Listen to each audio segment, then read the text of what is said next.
विष्णु प्रभाकर गांव वाले रिपोर्टर का आप सभी को नमस्कार है। माघ पूर्णिमा का स्नान का विशेष जिक्र हमारे शास्त्रों में भी किया गया है। यह बताया जाता है कि माघ पूर्णिमा के दिन स्नान करना बहुत शुभ होता है और इस दिन भगवान विष्णु और माँ लक्ष्मी का पूजा करना, उनका व्रत करना बहुत ही पवित्र माना जाता है।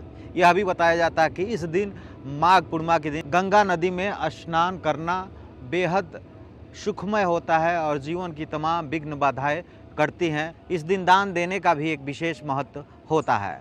हम इस वक्त जनपद कुशीनगर के नारायणी नदी यानी कि पनिहवा पुल के नीचे हैं और माघ पूर्णिमा के दिन लगने वाला स्नान में दूर दराज से नारायणी नदी में स्नान करने के लिए तमाम भक्तगण आते हैं।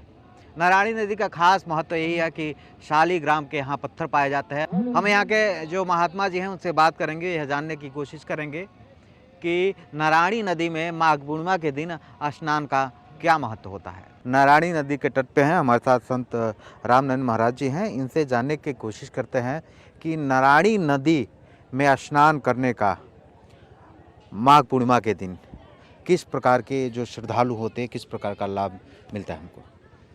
वैसे पूरा माघ महीना जो है ये साधना का माह होता है। माघ मकर गति रवि जब होई, तीर्थ पति आव सब कोई। सारे तीर्थपति जितने भी तीर्थ के मालिक हैं सब माघ महीने तक सारे लोग जो है तमाम तरह का साधना तीर्थपति स्वयं करते हैं। और जितने साधु संत या श्रद्धालु भक्तजन होते हैं, पूरा माघ महीना या भगवान विष्णु का महीना माना जाता है। तो इसमें जैसे बसंत पंचमी से शुरू होता है, बसंत पंचमी के पहले मौनी अमावस्या है। माघ जब शुरू होता है तभी से स्नान शुरू होता है। पूरा माघ का महीना जो है ये साधना का ये माह होता है।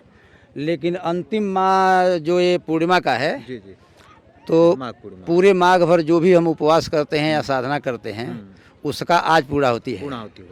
आज और इसका भी एक विशेष महत्व है। इसका विशेष महत्व है। पूर्णाहुति अगर हमारी अच्छी हो गई तो सब ठीक हो गया। अंत भला तो सब भला। इसलिए जो है पूर्णाहुति ये पूर्णिमा के दिन का जो महत्व है आज विशेष इसका महत्व है। नारायणी नदी का क्या महत्व होता है? ताकि नारायणी नदी के लिए कहा जाता है शालिग्राम के जो पत्थर होते हैं इसी नारायणी नदी पाए जाते हैं और भगवान विष्णु का पूजा करना, माँ लक्ष्मी का साधना करना एक अलग ही प्रभाव रहता है। तमाम विघ्न बाधा जीवन के कट जाते हैं। तो नारायणी नदी में माघ पूर्णिमा के दिन स्नान करना कितना लाभप्रद होता है?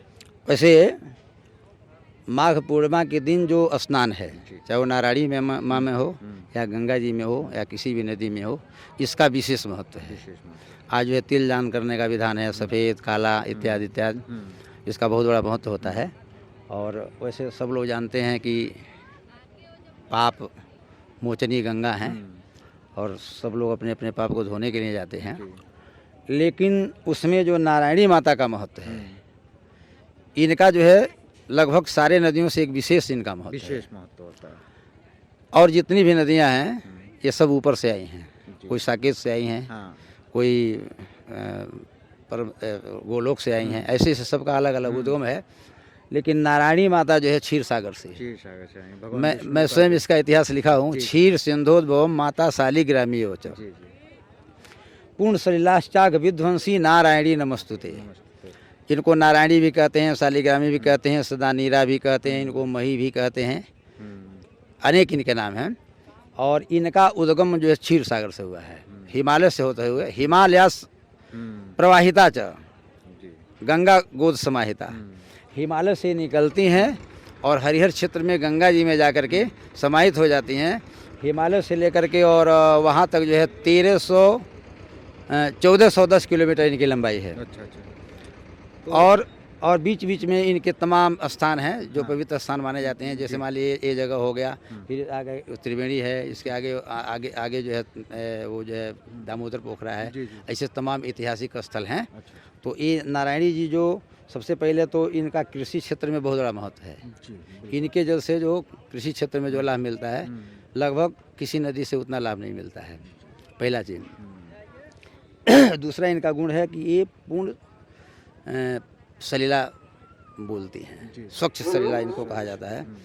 किसी भी गंदे शहर के नाली का जो है पानी इसमें नहीं आता है। ये तो हमारे साथ जो है रामनयन महाराज जी नारायणी की व्याख्या बता रहे थे। संजय सिंह जी हैं, ये जानने का प्रयास कर रहे थे कि आज का जो कार्यक्रम था किस प्रकार का कार्यक्रम था। एक संत समागम कार्यक्रम था। मौनी अमावस्या का जो लास्ट नहान होता है वो कल है, तो आज से हम लोगों ने एक कार्यक्रम शुरू किया है महाराज जी को उसमें संयोजक में, और उस कार्यक्रम को कल ख़त्म किया जाएगा। कल शाही स्नान होगा, उसके बाद फिर ये कार्यक्रम खत्म हो जाएगा। तो माघ पूर्णिमा के दिन ये शास्त्रों में भी जिक्र किया दिया गया है कि भगवान विष्णु और माँ लक्ष्मी का पूजा करना, इस दिन स्नान करना, दान करना एक अलग महत्व माना जाता है। और इसमें खास है नारायणी तट, नारायणी नदी, क्योंकि नारायणी नदी शालिग्राम के पत्थरों का जिक्र हमारे शास्त्रों में भी किया गया है। और यही कारण से नारायणी नदी में स्नान करना माघ पूर्णिमा के दिन बहुत शुभ माना जाता है।